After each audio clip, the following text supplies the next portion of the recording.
Hello, hello. Welcome to Tech Ascent, the podcast where we dive into the trends, strategies, and success stories that are reshaping the tech landscape as we know it today. I'm your host, Oliver Clingain.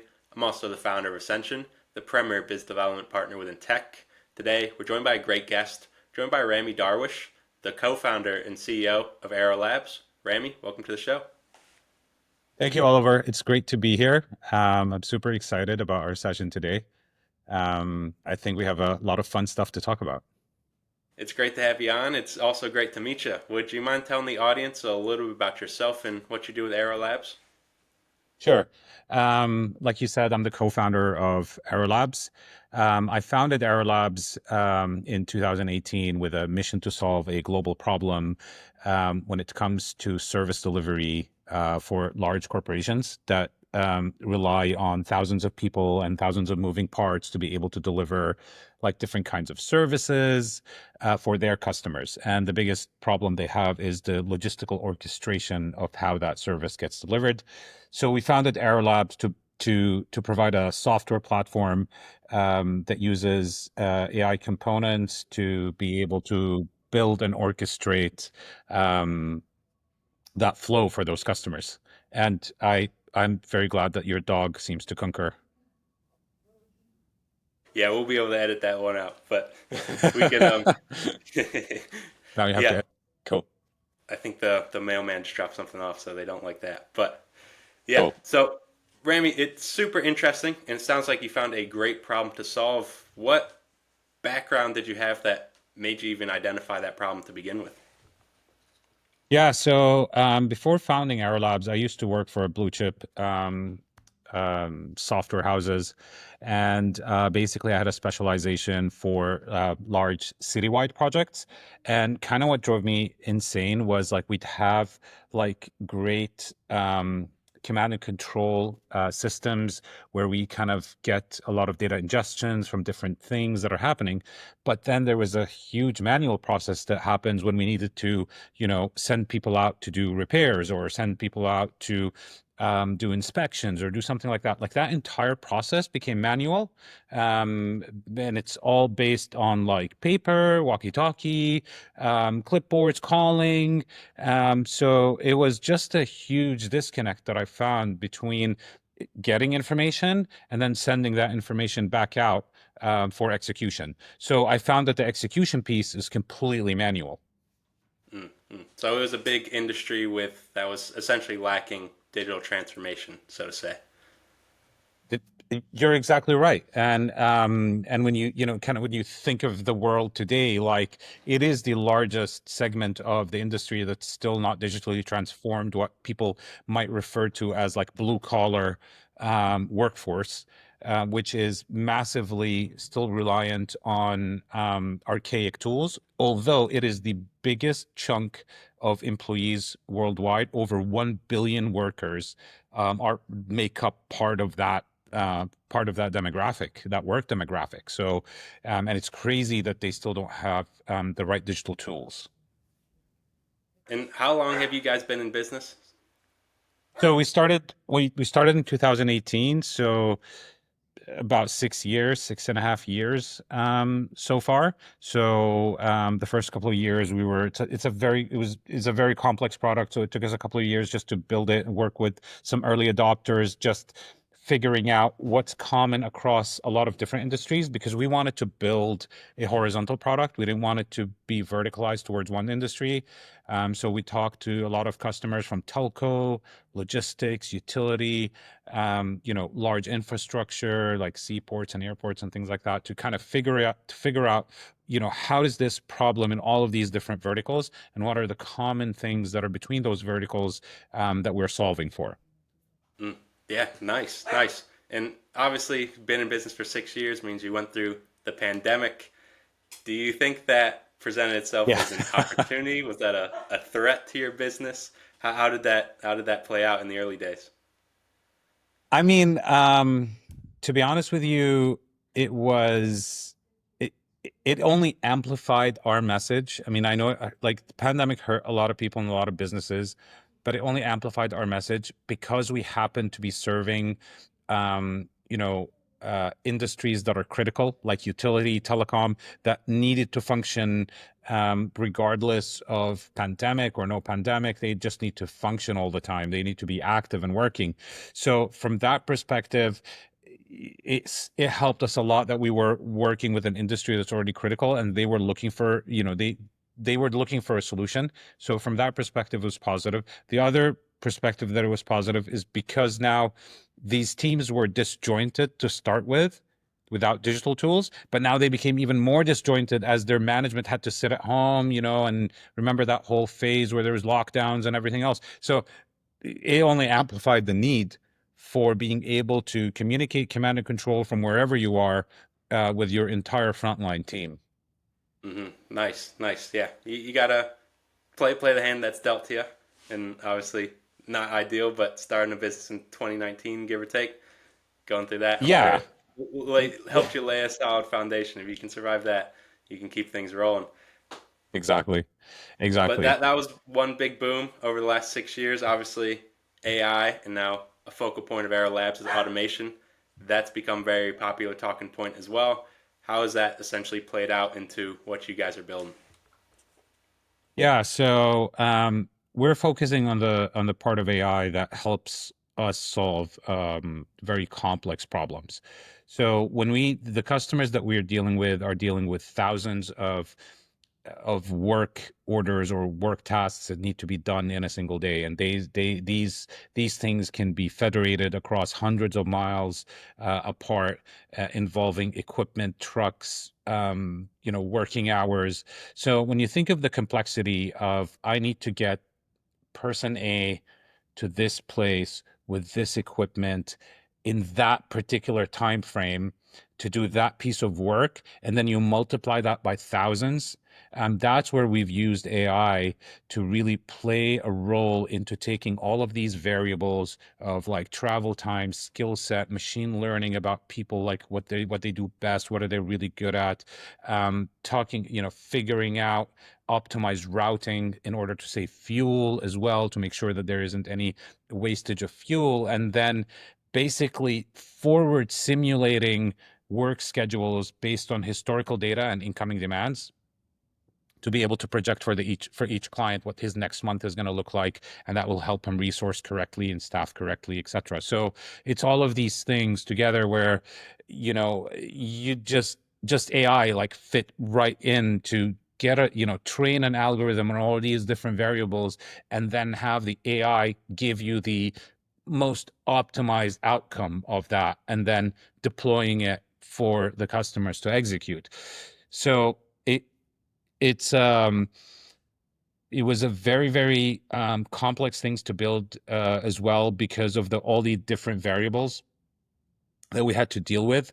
There were AI tools that dealt with scheduling challenges before. There were AI tools that dealt with route optimization, but to kind of bring that all into one, and that you'd need like within seconds for it to kind of take all that information and then build out an optimized solution. I mean, that's, I think, where we spent the most of our time, is that like perfecting that algorithm and just training it constantly to get better and better. Mm, yeah, and they're unbelievably powerful tools out there, and it sounds like you guys are taking full advantage of them. But with that, there's obviously it being such a hot topic right now. Do you see a gap in whether it be prospect awareness, prospect education, or just general consumer adoption with these new tools?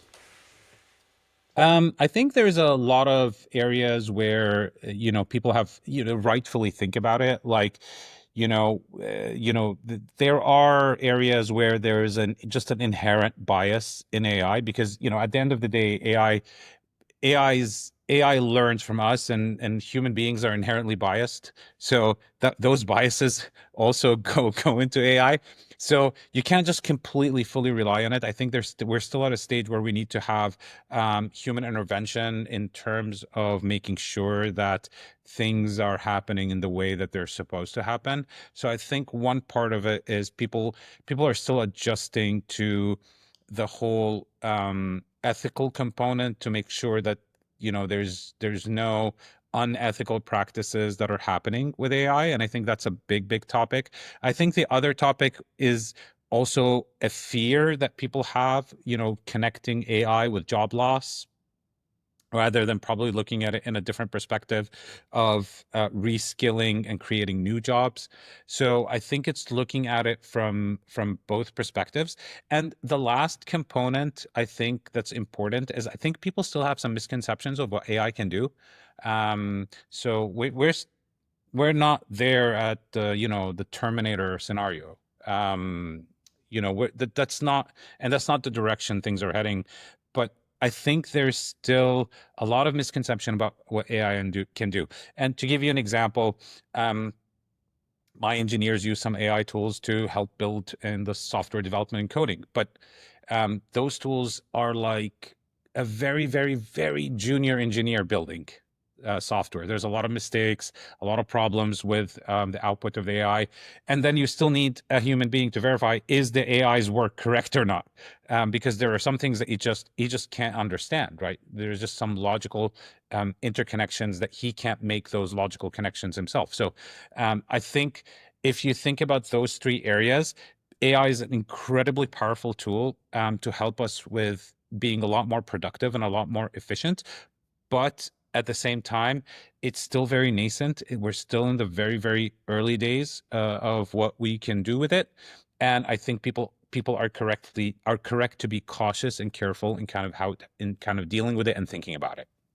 Mhm. Yeah, I like that perspective. I like that perspective. And there's so much movement in the space that I don't think really anybody has a full grasp of all the different kind of tools out there. There's obviously so many different spectrums of it. There's people that think machine learning is the same thing as ChatGPT. It's like there's two different ends of the spectrum, and I feel like a lot of people aren't finding that middle ground just yet. Yeah, and I think you're right. And I think a lot of it has to do with how people or how startups are going to shape the future of this technology. I mean, just think about it. Like startups have shaped the future of every technology on kind of where it's going to go, what direction it's going to have, what purpose it's going to serve, like how can we use this new thing better.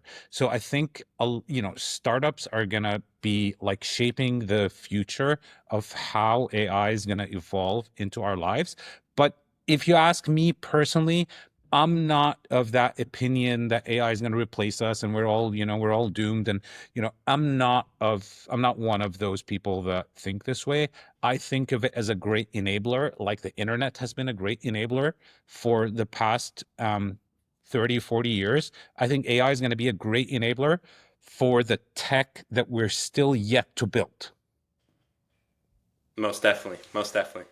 And I think when the internet was first rolling out, I don't think people predicted that we'd be recording podcasts like this from opposite sides of the world. So it's very cool. There's a Absolutely. lot coming, and I think we're just getting started, which is awesome. But Exactly. Rami, Exactly. being in the tech space, obviously, like you said, there's a lot of startups out there at the minute. How are you going about breaking through the noise? You obviously have a strong value proposition, but how are you going about breaking through the noise of the tech space with Aero Labs? I think I love this question, Oliver, because I get asked this question from fellow entrepreneurs that are starting out. And I think that um, the best way to think about it is here's how we thought about it. We didn't think about, oh, here's 100% of the market. That's what we're going after. So if you go to, if you're an ice cream vendor and you have an ice cream truck and you can go to the beach where there's thousands of customers that want ice cream, but there's also thousands of other ice cream trucks that are there that are going to compete with you. Or you can go to the park that's close to the beach. You're the only ice cream truck there, and there's a great set of customers that are only going to buy from you. So thinking of it in those terms, we focused on ignoring 90% of the market, 90% of the noise, and focused on the 10% of the market that would really value what we are doing. Now that 10% grew as we grew as a company. That 10% grew. So although initially we started going after that 10% of the market, that became like 15% of the market, 17% of the market. But that happens as part of your growth trajectory. But you've gotta, when you're starting out, when you're in your first couple of years, you've gotta just remove that noise. Otherwise, you get drained as a startup. You start pivoting, doing unnecessary pivots to try to please every different customer in that spectrum of clients that want your solution. So focus on the niche, focus on the ones that you're really solving the most value for, build out for them, and then expand your market as you go. I like that strategy. I like that strategy. And without sharing your secret sauce, Rami, how do you go about determining where the park is and how to attract those park goers? Yeah, I mean, you got to think about your ICP. So for us, we had a very, very well-defined, very, very specific ideal customer profile in terms of who is that perfect customer for us. And when I mean ICP, I'm not talking about like demographic or geography or stuff like that. Like you've got to narrow down your ICP way more narrower than that, right? You've got to understand what trend your customer has, what watering holes he goes to, that kind of thing. Really, really understand your customer, and more importantly, don't you've got to nail down the problem of your ICP. So a lot of startups, and I think I say this with all honesty, this made a huge turning point for us as a company while we were growing, is to really nail down the customer's exact problem. In other words, what keeps the customer up at night? Because no customer, trust me, no customer wakes up at night thinking, "Oh, I feel like I want to buy a new software today." That just doesn't happen. He's thinking about something specific that's keeping up at night. For example, I worry that my field electrician team might get a hazard today. How can I stop that? How can I ensure that that doesn't happen? So you've got to think about exactly that kind of thing. Narrow down your ICP, and once you know your ICP's profile, their exact profile, you'll know where their watering holes are, and that's where you attack it. That's your park, right? If you cast a wide net, I'm going after people in aviation. That's a beach. That's not a park. That's a massive demographic. That's a lot of geography. That's a lot of different things that are happening. And some of them might not even have your problem, might not have Yeah, the problem that you're solving. So I think it all starts with narrowing down what is it that you're solving for your customer, what your customer looks like. I love it. A little go-to-market masterclass there. A little go-to-market masterclass. I hope so.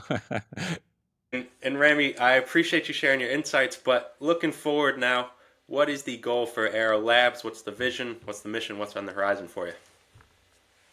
Yeah, I think for us, we started with this goal of solving this disconnect problem. That was the initial goal for us, is to get basically digitalization happening from the beginning of the stream, so from the office all the way down to the person executing on the field, right? So that was kind of our initial. But then we found that this problem is actually much larger than what we initially anticipated. We found it like it's in multiple industries, multiple geographies, and they're all suffering from the same core problem. So now our vision is to be able to spread our solution globally, go beyond our region and our neighboring regions, spread our solution globally, and in a way kind of build out that whole new category of solution called service delivery management.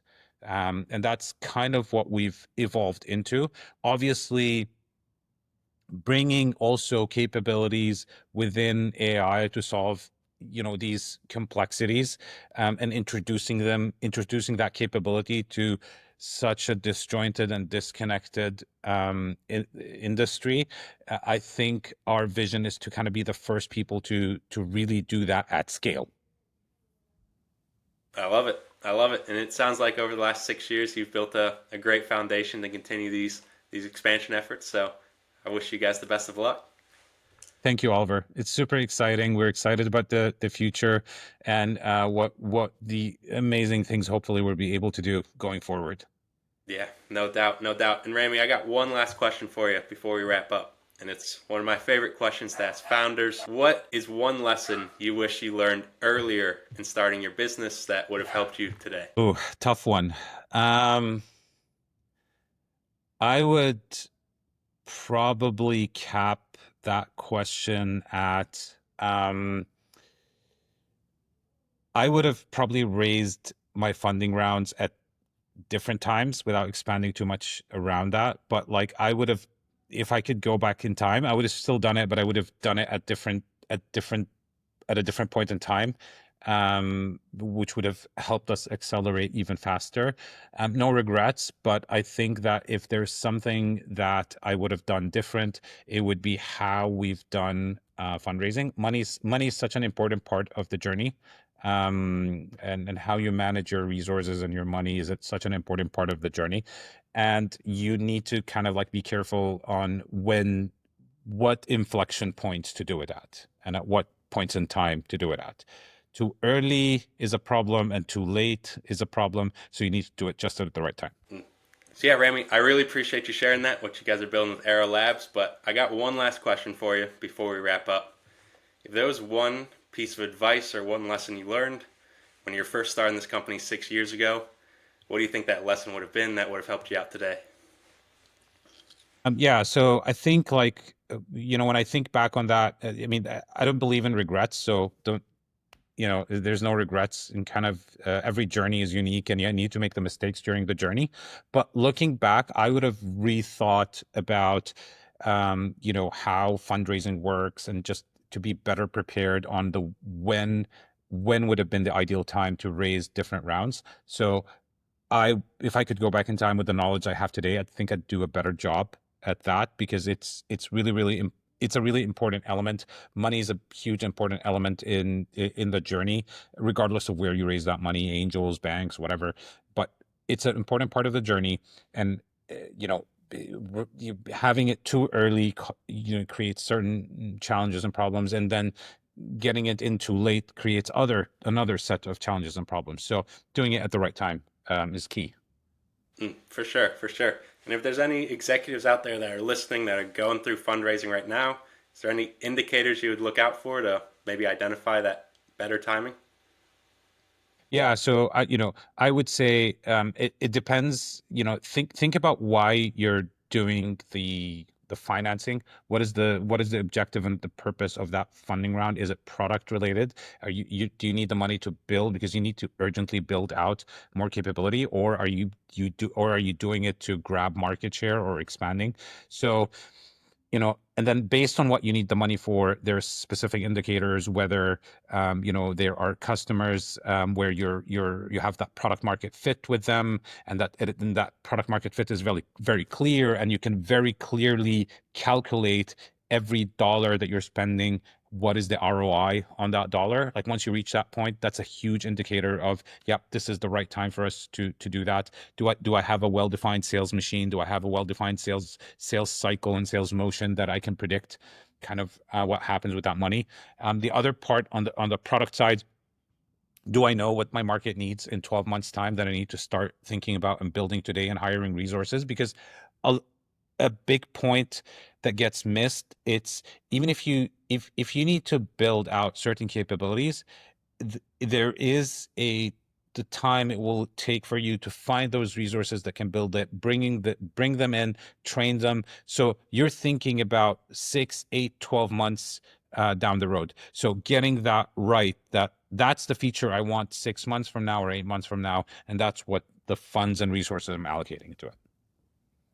Great way to look at it. Great way to look at it. And between that and the go to market masterclass, somebody's got a nice recipe to get their startup off the ground.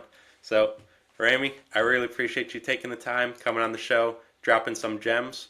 But I'll be sure to link your LinkedIn and your website, Aero Labs website, down in the description. But is there anywhere else people can go look for you? Yeah, I mean our LinkedIn, our website, our main kind of channels. And thank you so much, Oliver, for this great session. I loved having the chat with you, and hopefully, it was helpful to the audience.